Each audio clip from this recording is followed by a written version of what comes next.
अगस्त या सितंबर कब है जितिया व्रत? जाने तारीख, पूजन मुहूर्त व व्रत विधि और व्रत कथा। जितिया एक व्रत है जिसमें निर्जला बिना पानी के उपवास पूरे दिन किया जाता है और माताओं द्वारा अपने बच्चों की लंबी उम्र कल्याण के लिए मनाया जाता है।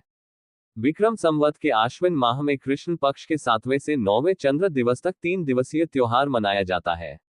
यह मुख्य रूप से नेपाल के मिथिला और थरूहट, भारतीय राज्यों बिहार, झारखंड, उत्तर प्रदेश और पश्चिम बंगाल के लोगों द्वारा मनाया जाता है। इसके अलावा ये व्यापक रूप से पूर्वी थारू और सुदूर पूर्वी मधेसी लोगों द्वारा मनाया जाता है। जितिया व्रत माताएं अपने संतान की लंबी आयु व खुशहाली के लिए करती हैं। इसे जीवित पुत्रिका व्रत भी कहा जाता है। इस व्रत को निर्जला रखा जाता है। जाने इस साल जितिया या जीवित पुत्रिका व्रत कब है? जितिया व्रत हर साल आश्विन माह के कृष्ण पक्ष की अष्टमी तिथि को रखा जाता है। इसे जीवित पुत्रिका व्रत भी कहते हैं। यह सबसे कठिन व्रतों में से एक माना गया है। यह व्रत संतान की खुशहाली व प्राप्ति की कामना के साथ रखा जाता है। शास्त्रों के अनुसार यह व्रत भगवान श्री कृष्ण के समय किया जा रहा है। मान्यता है कि इस व्रत को करने से संतान वियोग का सामना नहीं करना पड़ता है। जाने इस साल अगस्त या सितंबर में कब रखा जाएगा जितिया व्रत, पूजन मुहूर्त व व्रत विधि। जितिया व्रत कब है? इस साल जितिया व्रत 14 सितंबर 2025 को है।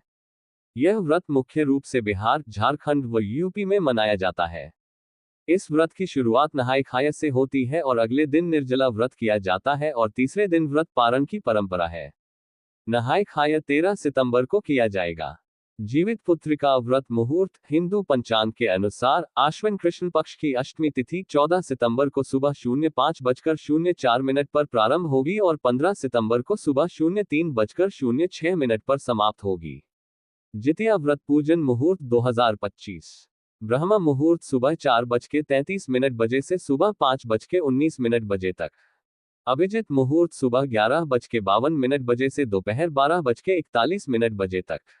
विजय मुहूर्त दोपहर 2:20 बजे से दोपहर 3:09 बजे तक। गोधूली मुहूर्त शाम 6:27 बजे से शाम 6:51 बजे तक। रवि योग सुबह 6:05 बजे से सुबह 8:41 बजे तक।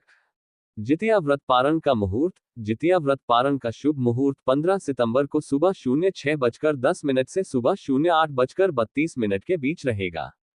जितिया व्रत विधि। जितिया व्रत में भगवान जितेश्वर और मां गंगा की पूजा का विधान है। इस दिन सूर्योदय से पूर्व उठकर स्नान आदि करके स्वच्छ वस्त्र धारण करने चाहिए। व्रत का संकल्प लें। अब भगवान की मूर्ति या प्रतिमा को एक चौकी पर लाल कपड़ा बिछाकर स्थापित करें।